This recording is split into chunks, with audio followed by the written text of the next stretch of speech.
balik garis pantai Kalimantan Selatan, di antara hutan lebat dan laut yang tenang, ada sebuah cerita yang tak pernah benar-benar bisa dibuktikan. Tapi hingga kini, misterinya terus hidup, dari satu generasi ke generasi lain. Bayangkan, ada sebuah kota yang tak bisa ditemukan di peta, tapi seringkali muncul di pembicaraan warga pesisir hingga ke pelosok kota. Dan kota itu bernama Saranjana.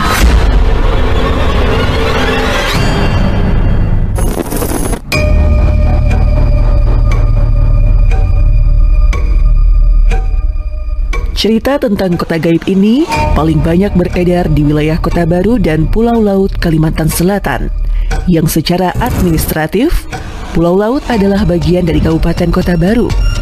Dan disinilah nama Saranjana terus disebut meski tak satu pun titik di sana menunjukkan wujud fisik kotanya.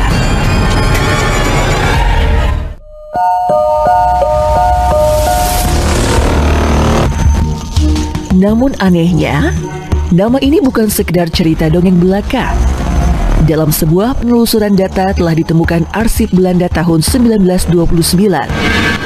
Ditemukan nama distrik bernama Saranjana, yang tercatat sebagai bagian dari pemetaan administratif Hindia Belanda di wilayah pegunungan Pulau Laut. Tapi saat pemetaan ulang dilakukan setelah kemerdekaan, wilayah itu tidak lagi ada.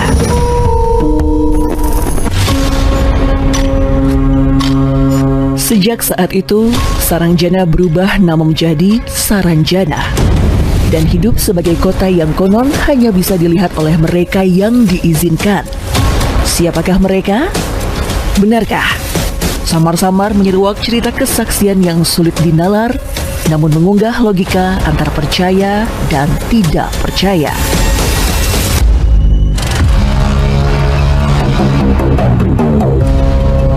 Warga sekitar percaya bahwa Saranjana adalah kota gaib, dihuni oleh makhluk tak kasat mata yang hidup dalam peradaban yang sangat maju. Mereka menyebutnya orang halus. Bukan sekedar perwujudan jin, tapi kaum cerdas dengan peradaban sendiri, dengan teknologi masa depan yang sangat canggih, memiliki kendaraan sendiri, dan kota megah tak terlihat. Cerita-cerita aneh pun bermunculan.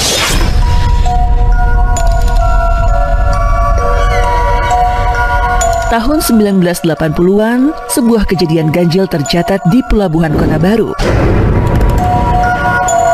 Petugas mencatat kedatangan alat berat eksavator dan truk besar dikirim ke Saranjana Industrial Zone. Semua dokumen lengkap.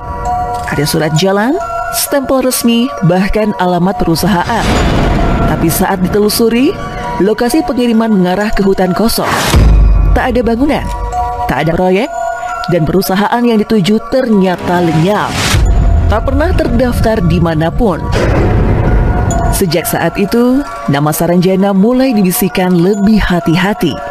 Bukan sekedar legenda, tapi kemungkinan.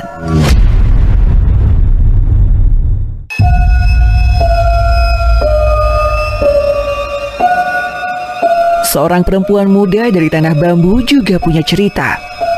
Suatu malam, ia tersesat di jalan pulang. Sinyal ponsel mati. Di tengah hutan, ia bertemu seorang ibu tua serba berpakaian putih. Dibawanya perempuan itu ke sebuah rumah indah, rapi, terang. Ia diberi makan, diberi peta, diberi petunjuk arah. Tapi ketika ia kembali esok pagi, rumah itu tidak ada.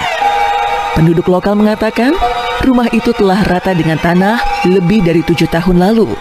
Dan ibu yang digambarkan itu ternyata sudah lama meninggal.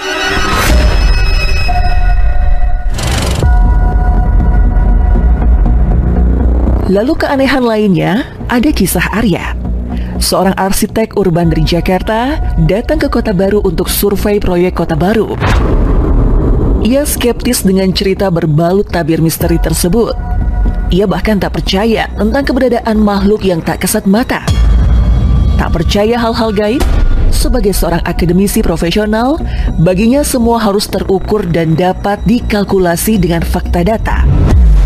Tapi sejak ia tiba, malam-malamnya selalu dihadirkan mimpi yang sama, yakni tentang keberadaan sebuah kota futuristik, jalan-jalan spiral dengan kecanggihan teknologi super maju, di mana kendaraannya bisa terbang, bangunan gedung tinggi dengan kaca-kaca transparan. Semua teratur seperti potongan dari pikirannya sendiri. Semula, ia mengira bahwa yang hadir dalam tidurnya itu cuma sekedar mimpi. Namun karena penasaran, hingga ia membuka sketsa digital miliknya, rancangannya secara mendadak berubah, tanpa ia sentuh, tanpa ia simpan ulang. Dan yang membuatnya merinding, ternyata di pojok kanan bawah tertulis satu nama yang tak pernah ia ketik sendiri. Saranjana 2049.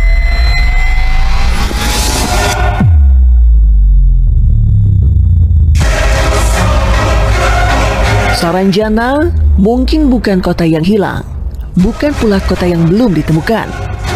Mungkin ia adalah ruang paralel, lapisan lain dari dunia ini yang hanya terbuka untuk mereka yang tersesat atau terpilih.